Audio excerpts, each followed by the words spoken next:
Hi everyone, my name is Yumei Chang and I'm the founder of Life is Love School. Today I will talk about Tribe, our women-only membership program. I will cover the benefits in the program and why you might consider joining us. Some of you may know that I grew up in Taiwan and I was raised by parents that were both abusive. I believe my father is a overt malignant narcissist and my mother is a covert narcissist who enables the abuse. Between the two of them, my siblings and I suffered a lot. Sometimes the violence escalated so much that I thought I wasn't going to survive it. It was also in these moments that I decided that one day, if I manage to live, I will do work to help fellow survivors. And that's why I started Life is Love School in 2020, because I believe that by healing survivors, not only are we able to alleviate suffering, but it's also the best way to end generational abuse. When I was 20 years old, I had the good fortune of being admitted to Stanford University's Computer Science Master's program. And I was so happy. For all my childhood, I was planning on this as my big escape. I thought that by putting the Pacific Ocean between my parents and I could live a great life and completely leave everything behind. Of course, that's overly naive, but I was 20 years old and I didn't know anything about trauma or the impact. For the next several years, I tried to establish myself in the United States. First, I graduated, paying for my tuition, working as a TA. I was working incredibly hard because I did not have a computer science background. So when people have to work 10 hours a day, I have to work probably 15. But I graduated on time and with good marks.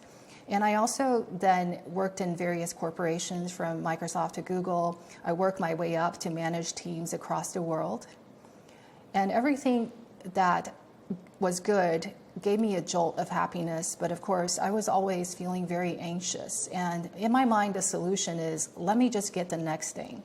So I thought that, okay, maybe the next thing after getting a green card is that I should buy a house, because once I have my own house, then nobody can kick me out. So I bought a house, but of course that happiness is also short-lived.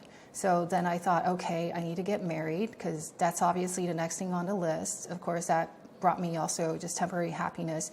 But the anxiety and the depression and the cycles and the insomnia always comes back. But hope dies hard, so I just always look for the next thing. So I thought, well, working for other people, I'm always at the whim of what other people think about me. So maybe what I need to do is to own my own business. So I also started a business, a race business, because I love sports. So I would host mountain bike races or trail runs, and sometimes I participate in my own events too. The races grew 300% year over year, so it's doing really well. But then, of course, all that happiness and the temporary relief that I felt did not last. And I didn't really understand why. I was running out of options, but I felt that I have no choice but to just keep running. In my mind, when I was doing those things, I always felt like if I just do one more thing, I can relax. It's always the script of I can relax when I do XYZ, when I get XYZ, and there's always just maybe I could try this and get that. So what I did not realize I was doing is I was like a decorator crab. I felt that somewhere I wasn't enough, so I have to pile stuff on top of me. I wasn't in any way a materialistic person, and I'm still not, just never have been. But what's driving me is not the desire for material stuff, but what's driving me is the fear of feeling that I'm not good enough. I feel that I'm a zero, and whatever value I have is whatever accomplishments that I can get. So I have to put it on me to make myself look a little bit more. It also feels that I have a carrot hanging in front of me where it's always this next thing that I should get.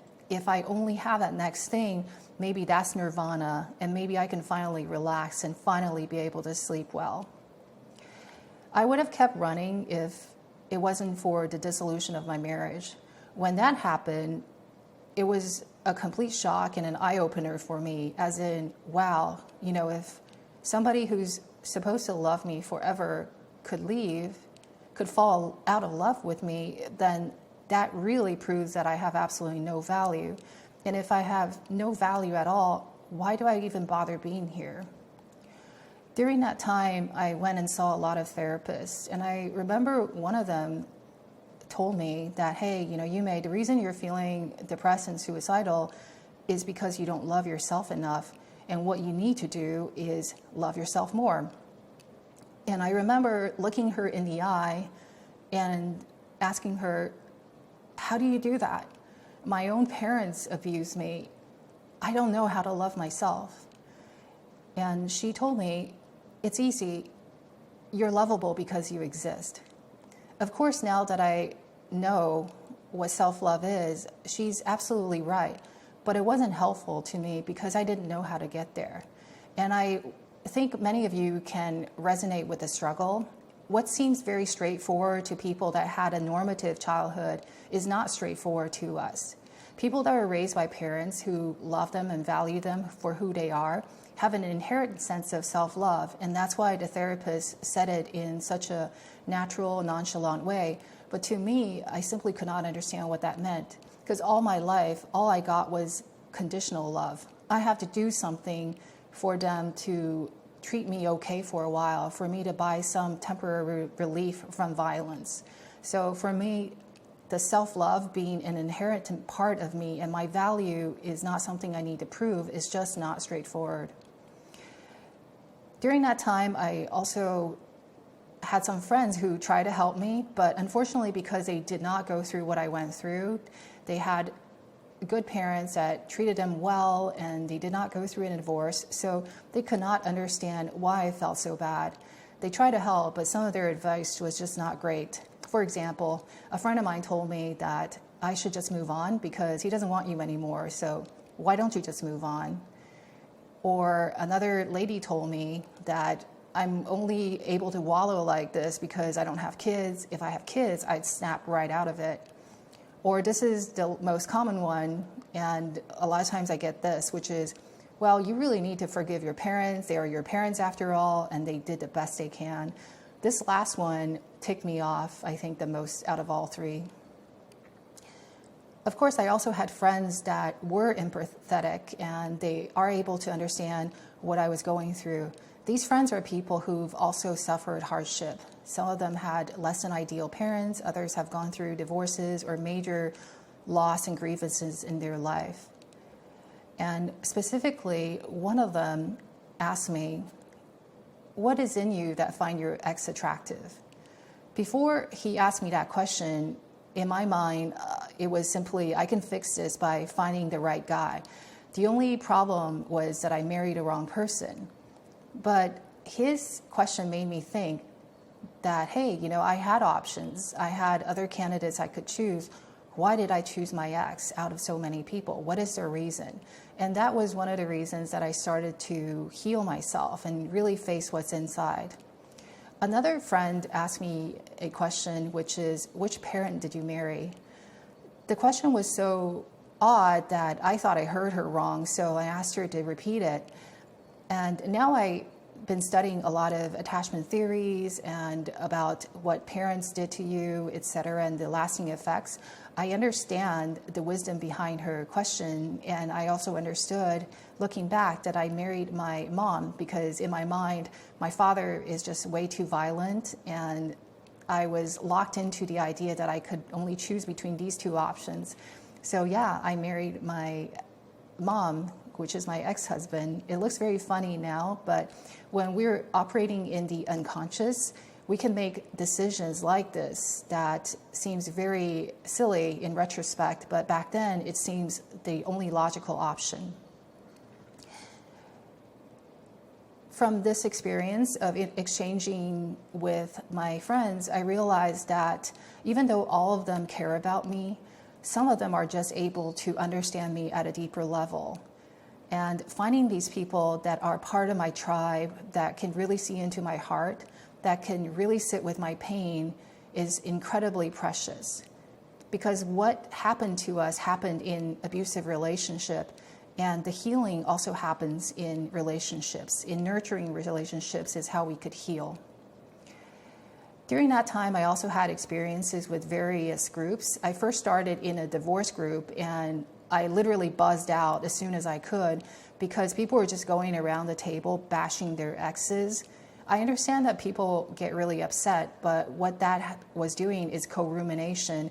And you can look around the table, and as the time went on, people got more and more depressed, more and more upset, and there was no resolution. I've also been in groups such as DBT or CBT groups that are led by experienced facilitators, and in those groups, breakthroughs happen all the time. People share what happened to them, and then the group provides advice and counseling, and it is an upward lift, as in, yes, bad things happen, yes, we see you, and here are the possibilities of what you could do that can open your perspective to see different things, and that's when healing occurs. From these experiences, I realized that when we share our story and when another person responds with empathy and understanding, it heals our deep wounds and it heals our shame. When we're children and our own parents abused us, it's very reasonable for the child mind to think, well, my parents are abusing me and they're all powerful and all knowing. It must be because I am not good enough. If I were just smarter, if I'm just better looking, if I get better grades, if I'm better at sports, etc., they would love me more. So many of us grow up to be people pleasers. Many of us grow up like me to become doers, where we're always working so hard to try to prove our value because we feel like our default is 0.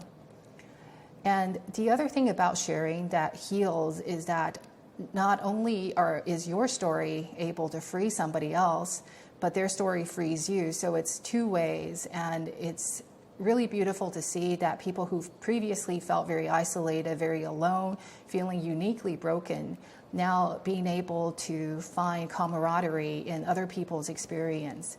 To know that you're not uniquely broken in itself is very healing.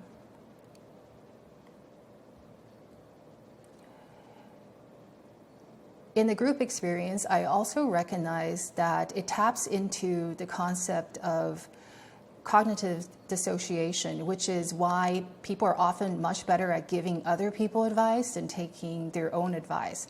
When we're deeply wrapped up in some traumatic, emotionally riling situation, oftentimes we get pigeonholed into one way of thinking, and that usually leads us down a spiral of feeling worse and worse. So the worse we feel, the worse we think about the solution, and the worse we think about the solution, the worse we feel.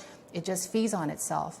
But when we have people that are coming from an objective perspective, they don't have to be further along than us in a growth journey or more wise than us, but simply by being not deeply entangled in the problem, they can help us come up with many different perspectives of looking at the same thing. Also, they may have gone through similar situations before, and they could share with you what worked or what didn't work for them. So you can learn from their experience as well. So this is Tribe, the Tribe website. I encourage you to go to the website and check it out. It has a lot of information on what the program entails and the benefits you can get. So in terms of the benefit of the Tribe community support, as I mentioned, sharing heals. So you hear about other people's story, you share your own story, and you know that you're not alone. And whatever coping strategy or whatever limiting belief you have, it's simply a very natural response to the trauma that you suffered. And it removes shame. When you shine a light on what was previously hidden, it frees you from shame. Another benefit is that the group is a sounding board for you.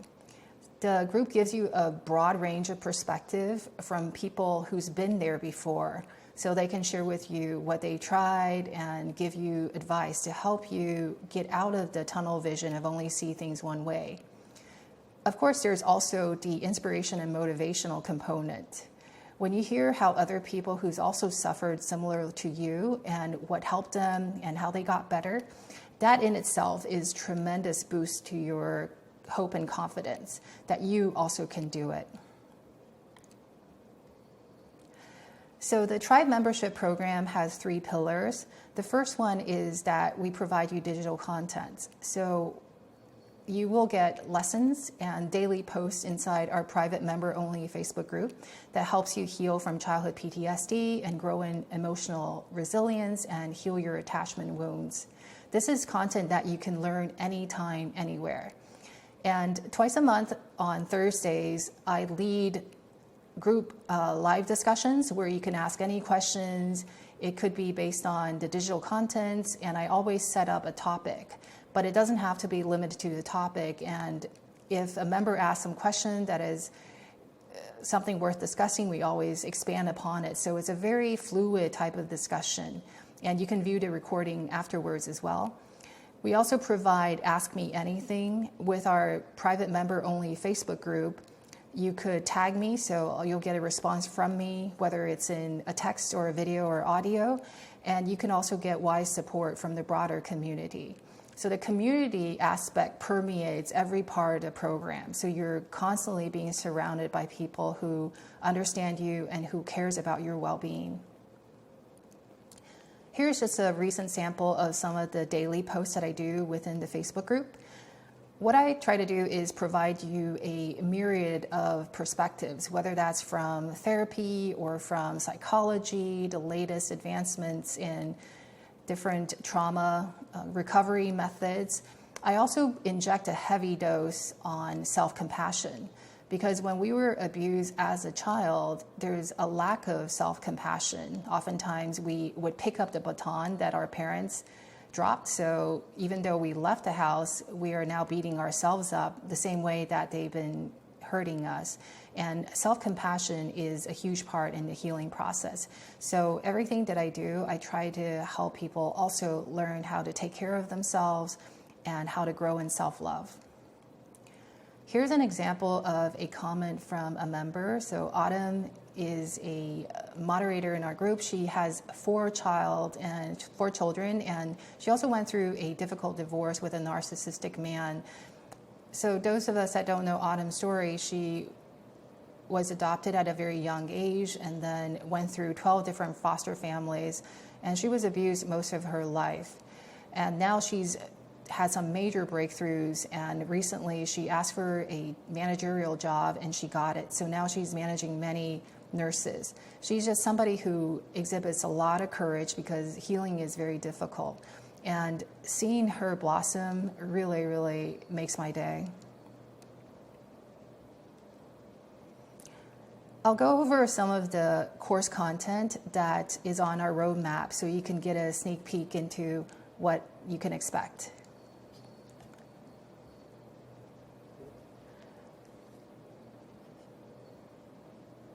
So the first course that you will get is to Heal Your Life with Habits.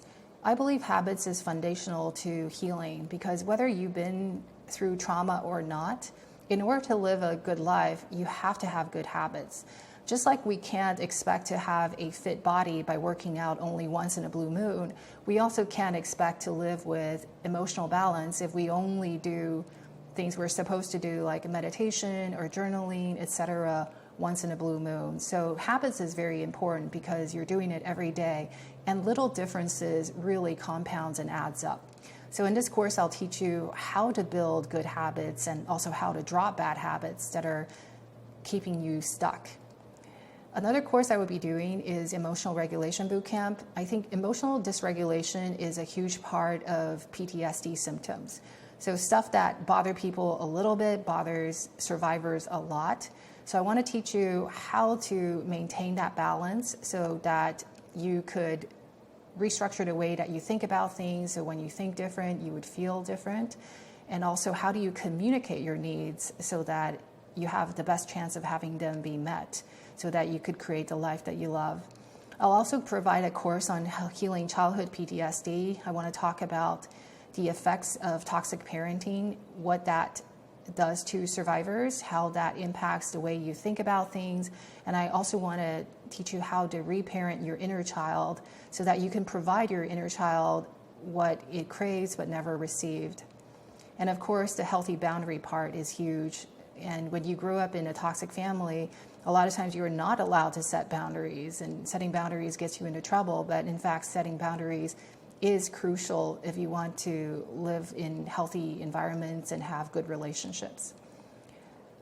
Another course I will provide is the Healing Anxious Preoccupied Attachment Style. I think many of us that grew up with abuse have insecure attachment styles. I will also expand this to include healing the avoidant attachment style. But in general, I'll talk about why we are insecure, what happens when we're in relationships, how do we heal ourselves so we move to secure, and if we are with a partner who's also insecure, how do we bridge that gap? How do we reach out to them? How do we connect with them and give them the best chance of healing themselves?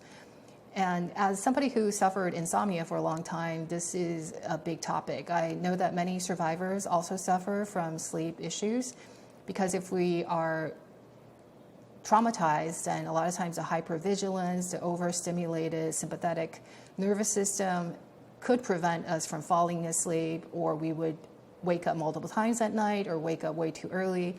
When we sleep better, everything is just easier. Our emotional resilience is higher. It's known to help prevent depression and anxiety. So this is a big topic, and I will tune the advice here to be specific for those of us who suffer trauma. So that was a fast preview of some of the courses that you can expect to get as part of the membership group. Here's another feedback from a member who's taken one of my courses. Running the group sometimes can be difficult because it requires a lot of my heart and energy into it, but seeing people make breakthroughs like this, it really makes my day, and it's feedback from members that really keeps me going.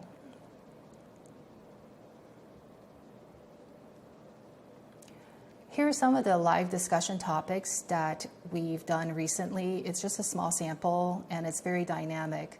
So a popular topic is boundaries. Many of us have trouble understanding how to set boundaries, and then when people push back, how do you resist dropping your boundaries? So I talk about how to hold it when it's hard, and people share specific incidents when they try to set boundaries and whether they're successful or not, and then we work through it, and the group also provides advice. And we often talk about how to communicate when you're upset, when you feel triggered. How do you still be able to resolve problems and not do or say things in a heat of the moment that you later regret? We oftentimes talk about emotions, anger being one of them. When you grow up in a toxic family, oftentimes the abusive parents would forbid you from expressing any emotions other than the ones that they allow, which is often only being glad. And so we suppress anger, we suppress sadness, etc. But then when emotions are suppressed, they tend to eat us from the inside. So I help people understand how to process emotions and how to channel these emotions productively. A lot of focus is also on toxic parents, as I mentioned, what they did and the effects on you, your coping style, and then how you can heal your inner child. Another popular topic that members love to talk about is the self-blame and toxic shame, which is deeply embedded in ourselves. Oftentimes we don't love ourselves because we took that from our parents and the fact that they never loved us for who we are, and we internalize it so that we also do not love ourselves. We also do not take care of ourselves. So to be able to heal that shame is crucial to growing in self-love. And then I also help people with dealing with overwhelm. This one comes up a lot. We oftentimes have work and family, kids, a lot of things to juggle while trying to deal with PTSD symptoms. So it's very difficult, and survivors oftentimes have a way of putting so much on their shoulders that they get overwhelmed. I completely understand what this is. I've done it before in my old life, and it's no wonder that we could spiral out of control. So I want to help people to understand how they could manage their life so that they don't get overwhelmed. And then if they do, how to bring their nervous system back to regulation. last topic that I'll cover here is the people-pleasing tendencies, the codependent tendencies, where we peg our emotions on how other people feel. So we don't feel okay unless we serve other people and make sure that everybody else feel okay. Of course, if you have this tendency, then it makes saying no, makes setting boundaries extremely difficult. So this is another popular topic that the membership group discusses a lot. I want to take a moment and just commend every one of you here for working on yourself. It's true that everybody you meet is either unconscious, unaware, and unfortunately that makes them somebody who is part of the cycle and they will just pass down the generational trauma. That's a majority of people. But then there are a minority of people like you who decided to wake up and who decided to do the hard work to heal themselves so they can break the cycle. And it's people like you that is really making a difference. I know it's hard, so I want to thank you for doing the work.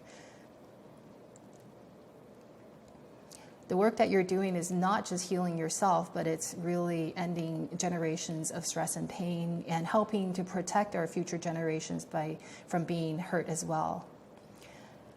Here's another feedback from a member. Of course, she's very kind, and I really appreciate comments like this. It really makes my day. It brings a lot of meaning to my work. I always want to make sure that whatever I do is able to help people on their healing journey and just make your life a little bit easier.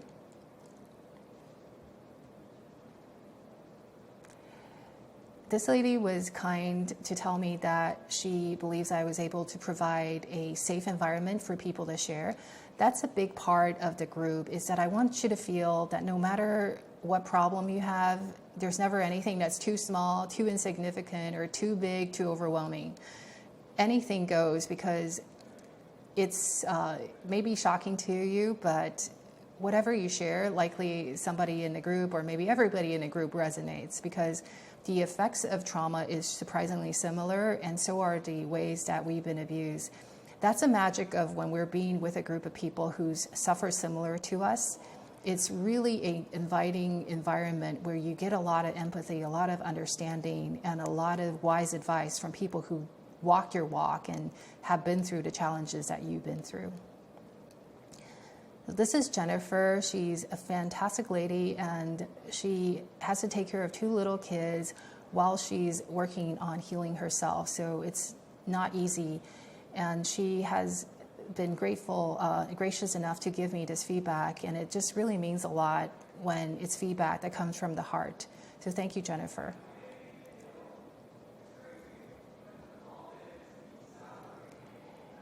I want to make sure that you're absolutely happy with what you get in the membership, so I provide everybody a 30-day money-back guarantee. I know that not every group is for everyone, so if after trying this out you decide that it's not for you, there's no hard feelings at all. Just send me an email and I'll refund you immediately. So I want to say again, thank you for being a cycle breaker. Being a cycle breaker is really hard. It takes a lot of courage to face what is true and do the healing work. But I believe together we can end it. We absolutely can end it, and we absolutely can stop another child from being hurt the way that we were. Thank you for being here. As always, if you have questions, just shoot me an email. I love hearing from you.